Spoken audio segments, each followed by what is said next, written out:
All right, we're going to go ahead and look at scientific notation. So the first bit, we are going to change to scientific notation. Scientific notation is always going to be written as some number times 10 to some power. So when we think of the exponent, the positive exponent means big number, and a negative means small number. So when we say big number, we mean bigger than 1, small number, smaller than 1. All right, for this one here, let's go ahead and look.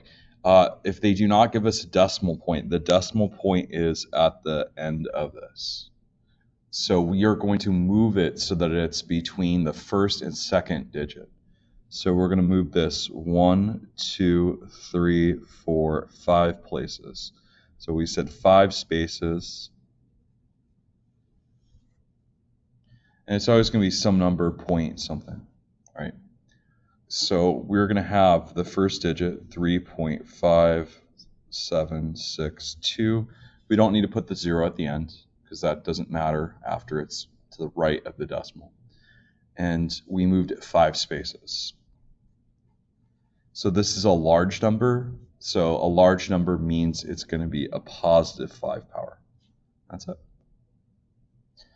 All right, let's look at the next one here. So again, the decimal point is going to be at the back for this, and we're going to move it to between the 1 and 2. So we're going to move it 1, 2, 3, 4, 5, 5 places again.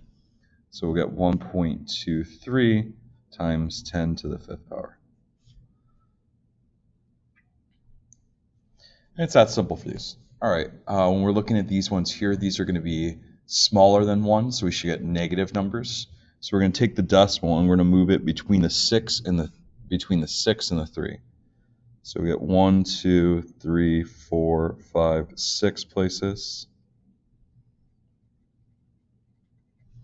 So we'll end up with 6.35 times 10 to the power of negative 6.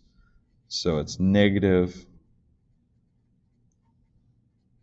because our number less than 1. All right. Now let's look at our last one here. We're going to take the decimal point and we're going to move between the 1 and the 2. So we get 1, 2, 3 places. So we'll get 1.28. We have 3 spaces. So times 10 to the power of negative 3. So remember, you always want to move the decimal so it's between the first and second number. So we always want to have some number followed by the decimal point. All right, so let's go ahead and look at this. This is going to give us our directions. So if we see positive equals big number, so let's think about it this way. We're going to draw this out, 3.823, and we have 7 places. We want to move this to make it small. So if we move it this way, this makes it small. We move it this way, it makes it big. So to the left, we move this, it makes a small number. To the right, we make it a big number. We're going to move it 7 places to make it big. So 1, 2, 3, 4, 5, 6, 7. So decimal goes at the end. We put in our zeros. So we fill in zeros.